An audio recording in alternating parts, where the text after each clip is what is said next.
Greetings everybody, Sean here. Let's get this started. Now I am in sort of a public area, so just ignore all the ambient background noise. But anyway, let's talk about this because it has been reported that Kamala Khan has been stated to be the perfect replacement for Peter Parker in the MCU. Now, as you're well aware, the Sony and Marvel deal sort of fell through. They decided to go their separate ways. Now, who knows what the future holds, but as of right now, all we know is that they're going their separate ways. And so we're thinking that's a loss for Marvel. At least some people think so. So how do you fill that gap? How do you fill that void? Well, they figure Kamala Khan will be a perfect replacement for Peter. Now let's just dive into this article a little bit. So the Marvel Studio has already announced the perfect replacement for Spider-Man is Kamala Khan, aka Ms. Marvel. Spider-Man has been described as Marvel's Mickey Mouse, the most recognizable and distinctive superhero brand. This is true. That's why Marvel Studios went to such effort to reach an unprecedented deal that brought the wall crawler into the MCU, and it's why the recent collapse of the Marvel-Sony deal is such a blow to the shared cinematic universe. And it goes down, and it talks about how when Steve Ditko and Stan Lee created Spider-Man, they envisioned him have this everyman hero. Superhero universe is filled with hyper-intelligent geniuses, strange visitors from other worlds, military-trained superheroes, scientists with breathtaking anger management issues. Spider-Man is essentially an ordinary person who gains superpowers. Steve Rogers was an ordinary person who gained superpowers. Let me see, who else has been there? You know, Bruce Banner. I mean, Bruce Banner was smart, but you know, he could still be considered an ordinary person. You know, just because he's intelligent doesn't mean he's ordinary. As a matter of fact, Peter Parker is a highly intelligent individual in and of himself. He is on a level of a Bruce Banner, of a Reed Richards, of a Tony Stark. So, if being smart eliminates you from being an ordinary person, then technically Peter Parker was not an ordinary person who received superpowers. You know, but I digress. Anyway, let me see, blah, blah, blah, I should have proofread this. The loss of Spider-Man means that the MCU no longer has an everyman hero who represents teen audiences. Fortunately, Marvel recently announced they have a replacement, Kamala Khan, who is getting her own Ms. Marvel series on Disney+.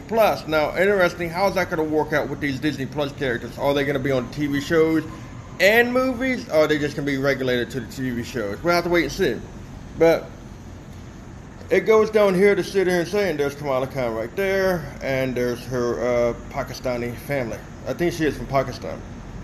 It's easy to forget that Ms. Marvel was designed after the pattern of Spider-Man. Her creator, Marvel editors Sana Amanat and Stephen Walker, artist Adrian Alfana and Jamie McLeavy, and writer G. Willow Wilson envisioned her as everyman hero, designed to represent the complexities of modern multicultural society. You know, so G. Willow Wilson followed the Spider-Man pattern when she wrote the popular Ms. Marvel comic book. Stan Lee and Steve Ditko carefully built a strong sense of place around Peter so that the readers felt that they got to know New York itself by reading the Wall Crawler's adventures. In the same way, Wilson ensured that her Ms. Marvel run gave Kamala a sense of what she called particularity, truly making her feel as if she existed in a real place. And then of course she showed the same dedication to Kamala's supporting cast, working hard to flesh them out, so Kamala felt as though she was interacting with real people. Okay, so I'm going to scroll back up here real quick, because I want somewhere to park this, because I think that's pretty much all I need to read. Now, of course that Kamala Khan, is that a, I'm trying to figure out if that drawing's that Adam Kubert drawing. Not Adam, yeah, Adam Kubert. Looks like Adam Kubert's work. But anyway, let's talk about this for a second. Now, following in the footsteps, using the blueprint of Peter Parker and applying it to Kamala Khan, but just tweaking it to fit her character, you know, that's fine. I'm not considering complaining about that. There are some people who may complain about that, you know, but I'm not going to complain about that because, you know, there's nothing wrong with everyman characters. And, you know, if a blueprint works, you know, take that blueprint and use it. Don't carbon copy it, but just utilize it as sort of inspiration for what you're doing. Now, to sit here and say that because she follows the same blueprint as Peter Parker, that means that she's a perfect replacement for Spider-Man in the MCU, well, that's just false. That's just false right there, and I'm going to tell you why. Because it's about how people react to Spider-Man. See, here's the thing that Spider-Man has over Kamala Khan, other than being a straight heterosexual white male. That's sarcasm, people. Chill out. But here's the thing that he has over Kamala Khan. He has iconic status. He has an iconic status. So right off the bat, it's going to be very hard to quote-unquote replace him with a relatively new character, one of the newer characters they have, because she has not reached that iconic status. She's not even legendary status yet. I know some people might want to act like she's a legendary character, but she's not. She hasn't reached that status yet. So he's an iconic character, so those are big shoes to fill right there. Secondly, people's sort of response to the character. People's what's that word that people like to use? Let's see, it's like they relatability to the character. Now, I'm sure that there are people that relate to Kamala Khan. I'm not saying that there isn't, but people also relate to Peter Parker. They've been relating to Peter Parker much longer. Peter Parker is the most recognizable character from Marvel. He is one of the most popular characters from Marvel, not the most popular character from Marvel. He has that recognition, he has that popularity, he has that huge fan base. All these things are huge shoes to fill for any character, much less one like Kamala Khan. And I think that while I'm not against them bringing Kamala Khan in there, and I'm not against them trying to go, we're going to use her as the everyman or every person character. Let's not say everyman character, the every person character. Let's keep it politically correct here. The problem is using the word replacing. You cannot replace Peter. That's their mistake right there. I'm not sure how they could have worded it to sit there and say, well, they're going to bring Kamala Khan in. Well, first and foremost, there are people out there who really love Kamala Khan, but there's a huge part of the fandom that doesn't care for her or think that she's not a very good character. They think that she's just an SJW identity politics, forced character. That's what they feel that she is, especially with the way that the writers write her, and especially with, just the behind-the-scenes deals that go on with the editors and the writers and stuff at Marvel. So that she's already starting behind the eight ball. Don't mince any words. Don't mince any words about it. If that's the right terminology, she's already starting behind the eight ball. There's already characters that dislike her. Same way with Captain Marvel. When Captain Marvel Carol Danvers came in, she was already behind the eight ball. She has a fan base. She has a loyal fan base. Kamala Khan has a fan base, has a loyal fan base. But realistically, what are the numbers of these loyal fan bases? What are the numbers? So, getting off track here a little bit, but just want to point out that, yeah, you want to bring her in, you want to bring her, let her be the everyman character. Well, fine, that's good, that's fine and dandy. But the problem is, how are you going to do this? I'm sure that you can come up with some good stories to where you could do this, but the problem is I can already see them going in a direction that's just going to cause more controversy than it's going to create good and compelling stories with this character. Now, maybe I'm wrong, but, just to sit there and say that she's going to replace Peter, you know what, that's not going to happen. She's never going to replace Peter Parker. You never should have put that notion out there. You should have just brought her in, not even worried about replacing him. Why you have to talk about replacing the character? Why you have to talk about filling the gap with the character? The Marvel Cinematic Universe was going strong prior to getting Peter Parker in there.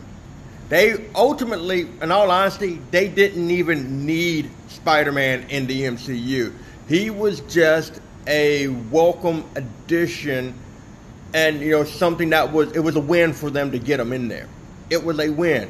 It's like, Marvel Cinematic Universe, they already had their cake. The cake was there. It's a nice cake. It's a nice, soft, moist, fluffy cake.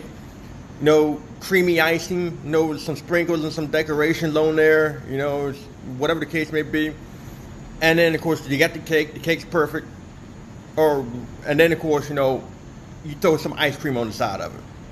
You got a nice slice of cake, Marvel Cinematic Universe, and then somebody comes up to you and goes, oh, here's some ice cream for you too. Boom, there you go. That's Peter Parker. Cake and ice cream go good together, but you can have each of them separately and still be just as satisfied. That's the way it was when Peter Parker came in there. So they didn't really need Peter Parker. But they got him, and it was wonderful, and people liked it. Most people liked him. So he came in there. And now you have Kamala, and then so you're going to all of a sudden say, well, Kamala Khan's the new ice cream. She's the new ice cream that goes with the cake. No, it doesn't work that way. You don't do that. You don't do that. You don't make a big you make a big deal for the story's sake of, hey, the deal fell through. Spider-Man's no longer being in the Marvel Cinematic Universe, and you end it there. you end it there. You don't sit there and go, well, now we got to find a replacement for Peter. Now we got to find another everyman character. Because if you bring her in as the everyman character and you don't hit all the beats, if the frequency isn't tuned in correctly, it'll come across as cheap and desperate. And you don't want that. Nobody wants that. The fans of Kamala Khan don't want that. The people who hate Kamala Khan, well, they may want that because they'll be able to talk about it on their YouTube channel and get some views. But ultimately, as fans of these comic book movies and properties, at the end of the day, they don't want that either. They want good stories, good characters, good representation, good everything. Done in an organic way. And can they do that with Kamala Khan? Especially when they have the idea, well, we're going to use her to replace this character. You know, it's almost like it feels too much like I don't want to say a corporate strategy as opposed to an organic one, but, you know, we'll have to wait and see. We'll have to wait and see how they do it. We'll have to wait and see how they introduce her, how the show works, if the characters from the show end up going to the movies and vice versa. We have to see how it all plays out. That's all we can do. We can sit there and guess and speculate and formulate our opinions, but that's all we can do. So that's what I'm going to do. Keeping an open mind, even though I don't really care too much for the character. Well, let me rephrase that. It's not so much the character that I have. I could take or leave the character. I could take or leave the character, but, you know, I'm open and I'm optimistic. I'm open and I'm optimistic. I'm optimistic instead of pessimistic here. So we'll just wait and see. But in any event, don't forget to hit that like button and subscribe button. You know, to watch more videos. Don't forget to ring that notification bell or hit that notification bell. And thanks for watching this video. If you made it this far into the video, I really appreciate that. And then until next time, catch you on the flip side.